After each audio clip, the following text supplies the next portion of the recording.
Okay. Look at back recording. Which sister was that? Was that That was Francis. Francis? Oh, that's interesting.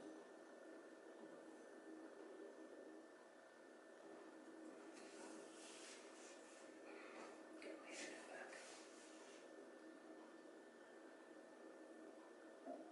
So, what were your parents' names? Charles lived at Moomau, and Abby, not Abby, Addie. Addie. I have trouble with those two. Addie Francis Simmons. Mm-hmm. Do you remember their birth dates? Well, my mother's birthday was July the 2nd. And who else do I need? My dad was November the 28th. You don't need yours, that's fine. I don't know the year. I'd be hard pressed for my parents too. Mm-hmm. But do you remember where they were born? Do you remember where they were born? Not. My dad was born in Illinois, Hammond, Illinois. Mm-hmm. At that time there was a Hammond. There's no Hammond anymore? Nope, there's a Hammond, but it's in Indiana. So the Hammond, Illinois, what is it now? The Hammond in Illinois, there's nothing there. It's just gone. These little towns just disappear sometimes. Oh, really? So it's just nothing there. There's no town. I haven't been. Huh. I never checked it out entirely, but I'll have to check that out. Up until about probably 20 years ago, you could find it on most maps. Mm-hmm. I think that's interesting. For the accurate. Oh. And my mother, I don't know. Hmm. It's in the records somewhere. Yeah. Okay. What about your grandparents? Do you remember their full names? Their names?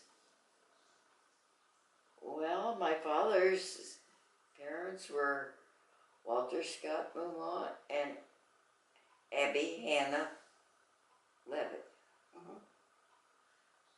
And my mother's side, it was Jonathan Simmons, and I think her name was Evelyn Bridgewater. Yeah. She was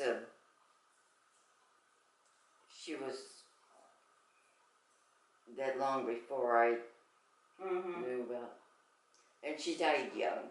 Okay, that's unfortunate. Make sure this camera is still rolling before I keep going. Hate to find out that it shut itself down. Nope, looks like it's still going. I remember you told me once about Abby Moomau. Yeah. Walter Scott's wife. Your dad called her Grandma Heels. Your mom what? Heels. Heels, like the heels of your feet.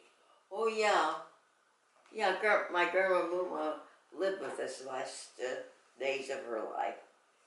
And when my husband would come over to see me, she would see him coming, and she'd get up and quick run in the house.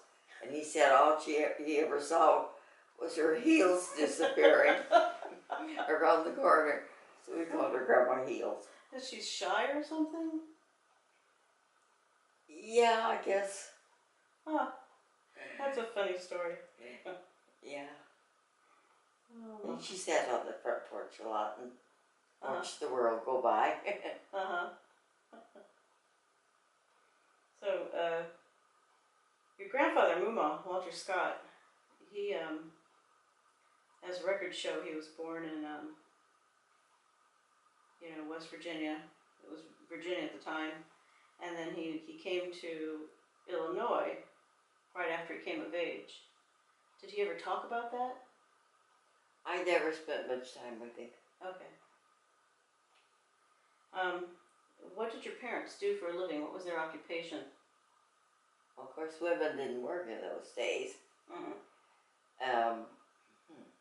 My father could do a lot of things. He could fix things, but when I got married and left home, and for many years before that, he was a plumber. Okay. He worked out of a hardware, and there in Medicine Lodge. And but before that, he did a variety of things. One of the things that they'd call on him to do once in a while would be to repair the part that goes around on the top of a windmill. And most people didn't want to climb up there, so he didn't. He didn't mind. Climbing. He climbed up, and that's it. Well, he didn't mind the heights, huh? Mm-mm. So he probably made pretty good money doing that. Oh, I hope they paid him. Well, who knows? doubt he'd do it if he didn't. But of course, earlier he had been a telephone lineman, so I guess he wasn't afraid of heights. But he knew how to do plumbing, and he knew how to wire houses. He didn't like the farming things, but things that need to be repaired, he was good at. So, being an electrician, kind of running the family a little bit, huh? Yeah. So, tell me a little bit about what your childhood was like. What kind of home did you have when you were a child? Well, of course, when I was born, we were still renting, but we were born in a. I was born in a little house in Medicine Lodge, and it was there up until fairly lately. And one time, when I was coming through town with my daughter Kay, I told her that if she wanted to paint something, she could paint the house I was born in. So we stopped and took pictures, and she painted the picture of the house. You've seen it. It's in there hanging on the wall. Oh, I'm going to have to go check that out. So, I know you told me one story once about a sod house. Was that yours? Well, it wasn't. I found out since it wasn't a sod house, it was a dugout. Oh. My parents were really poor. I think jobs were pretty scarce. And we never had any money. Of course, in the late 20s, nobody had any money. Right. So I had a dirt floor and. Yeah, I can remember that vaguely. I can remember a few things there. And then I can't remember most of the places we lived. But we lived on farm for a while. He tried farming, and he didn't like it. But that's where we did.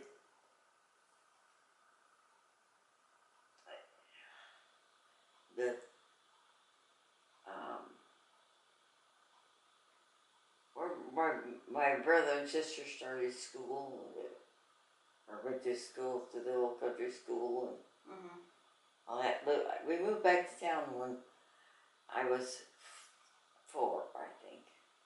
Okay. Or before I was 5. So when you started school, was there kindergarten, or did you start when there was first grade? First grade. There was no kindergarten right then. And was it a country school, or was it an elementary school? How did that work? It was an elementary school. We lived in town, and it was a big old building. Had 4 grades on the first floor and 4 Yeah. up. And there was a big basement, and the facilities were down there. So if you had to use the facilities, you had Yeah. to go to the basement. We didn't have a little shack outside, but we were a little beyond that in time. Uh-huh. Wow. You had to plan ahead. Yeah.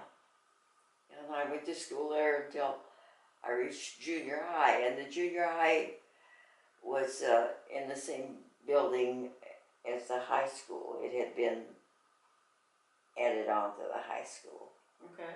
So, and then of course I went through the high school too, and graduated in 1934.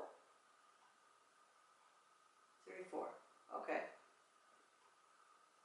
And you were 17 or 18? I think I was, 17. I would have been, I don't know. I guess I'll have to do some math here really quick. Let's Yeah. see. I'm not good at math. 34 minus 16, you 18. Okay. And there was no way I was going to college, so I went back and took a postgraduate course that I think I studied bookkeeping. And I don't know if there was anything else or not, but I do remember that. And then after a while, I heard about a job because one of my cousins was working in a restaurant, and there was a dishwashing job open, and so I got that. I worked 5 days a week, I think. Worked a split shift for $3.50 A day. no a week. Oh my goodness. I saved money on it. I'm sure you did. There was nothing to do in that little town, but except the movie, and it only cost $0.25. Oh my gosh.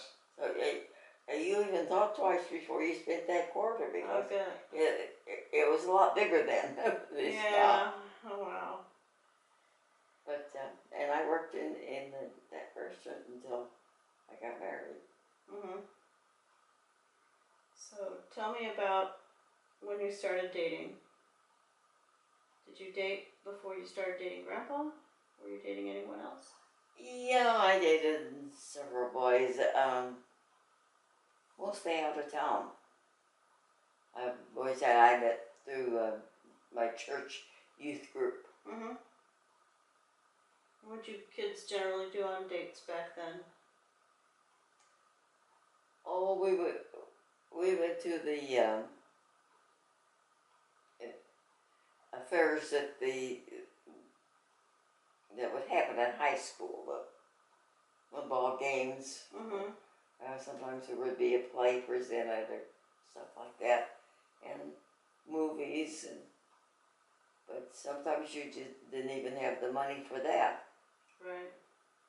And of course, everybody went to church in those days. I remember one time that after church we all went out in the country to one of the houses where they had a big watermelon patch, and we had a watermelon feast. Oh. And it was fun, but I almost got in trouble on it. They set the clock back on me because I had a 10 o'clock curfew. Oh. Found out later it was my brother-in-law Ernest that was the instigator. Oh yeah, Ernest.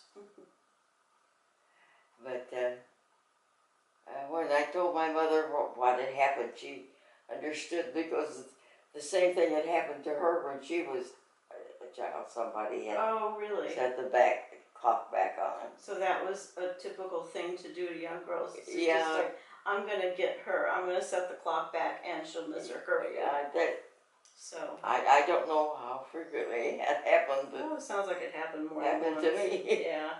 It happened to her. Mm-hmm. Sure, it happened to plenty of girls. Yeah. But everybody went to church in those days, so a lot of the activities were centered around the church. churches. Mm-hmm. And Well, that sounds like. the churches weren't having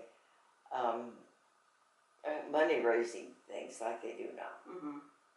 You're supposed to be tithing. Right. And there were 4 churches in town then. Baptist, Methodist, Christian, which I think now it's called Church of Christ, Mm-hmm. and Episcopal. Okay. So No Jewish, no Muslim. for a town of 2,000. Oh, I guess that's enough, yeah. Yeah. 2,000. So then when did you start dating Grandpa?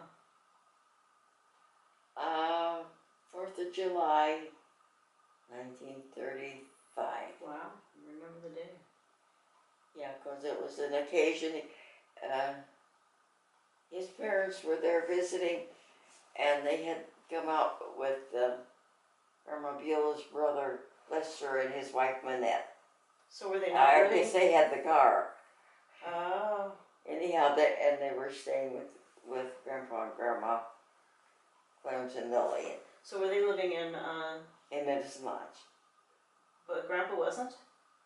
His parents weren't, and Beulah wasn't? Was she living with Yeah, them? they were there. Yeah. Oh, okay. Okay. And there was a celebration out at this resort. Mm-hmm. And so I met him out there in the afternoon. Then we came to town. I went home and had dinner and cleaned up, and then there was supposed to. I think there were some fireworks, Mm-hmm. and they had a few firecrackers that we set off. Mm-hmm. I never liked selling firecrackers, so I kind of Yeah. kept my distance from them. Mm-hmm. But he told them that day that he was going to marry me. Oh. But And so how long was it between that day and when you actually got married? I don't know for sure if he said that before about other girls, but he might have. Probably not. Probably. Or he would have married them. Yeah. But, probably not. Yeah. So when did he tell you? When did he ask you to marry you? You don't remember? I don't really remember. Just kind of evolved. Sometimes it works out that way. Yeah. So tell me about the wedding ceremony. I've seen the pictures. I didn't know there were pictures. Well, I've seen the family picture. No, there's no pictures of the ceremony, but I've seen pictures of the family with you in the wedding dress. Yeah. But there's no picture. Yeah. I mean, I've seen those pictures. Mm-hmm. I have the The ceremony was in my parents' living room. Mm-hmm. The Baptist minister came over and married us. My parents wanted to have the, gosh, I can't recall what they called him, but he was an official in town. The one that you buy your marriage license from, Justice of the Peace, or maybe. Mm-hmm. Anyhow, he had married my parents and his parents. The same one. So they wanted me to have the same one. Oh, wow, that's. But I wasn't going to feel married in this. You had a pastor. Yeah, Okay. I had a real religious upbringing in the Baptist church. Right. Yeah, that's fair. So as he came over and married us, I had my girlfriend near Overstreet was my maid of honor, and his best man was an acquaintance of his. They called him Chauncey, but his name was Clarence Gray. Probably called him Chauncey to tell the two of them apart. I suppose, I don't know, but it was out there. I guess Clarence must have been a common name in those days A lot of because Clarences out there there. was him and there was, of course, my husband. Mm-hmm. And there was his grandfather. Mm-hmm. And by golly, the minister's name was Clarence. Good name. And there's, on my dad's side, Coincidence. there's, But you know, in Yeah. Terre Haute, there was Clarences Yeah. all over that time. It's a lot of them. But we were there, and my family was all there. My brother came Mm-hmm. from California, Mm-hmm. his wife. And my sister Frances came from Oklahoma City Mm-hmm. with a 3 weeks old baby. Wow. That was a stretch for her, but we had to set the date to coincide with my husband's father's vacation. Goodness. He's right there in town. It was all planned around. But he was right there in town. Mhm. His father was right there in town, right? Oh no, that's his grandfather. Okay, Yeah. right. His father was in. Yeah, his father Yeah. was working and Was working in. and they picked the vacation Right. the first of the year. They kind of Mm-hmm. stuck with it, so Right. You had to stick with it. he came. But yeah, that's about all I remember about it. And so where'd you go on your honeymoon? We went all the way to Wichita Ooh, all the way to Wichita. in Grandpa's car because Didn't have he one. didn't have a car. Yeah. Yeah. And then you settled down in Medicine Lodge? Well, no. He was still in college, Wow. but I don't know. Some stuff happened and some misunderstandings, and when they went home from Grandpa's vacation, we went with them to Chicago. To Chicago. And he was going to college where? In Alva, Oklahoma. Okay. They were going down there because they found out that you could, in Oklahoma, you didn't have to pay tuition if you were a citizen. Mm. And if you could prove that you'd been there 6 months, Mm-hmm. that qualified you. Right. So they went down there, and I don't know exactly how they did it. I think my husband had a job for 6 months. Okay. I don't know about how his brother did it, but Somehow he did it. yeah. And that's why they went down there, because then they could go to college for Mm-hmm. $55 a month for the two of them. Grandpa Wow. and Grandma sent. And they rented a little house for $20 and took in a couple of roommates. Now it was him and which brother? Lester. Lester, okay. Benjamin Lester. And they went to college for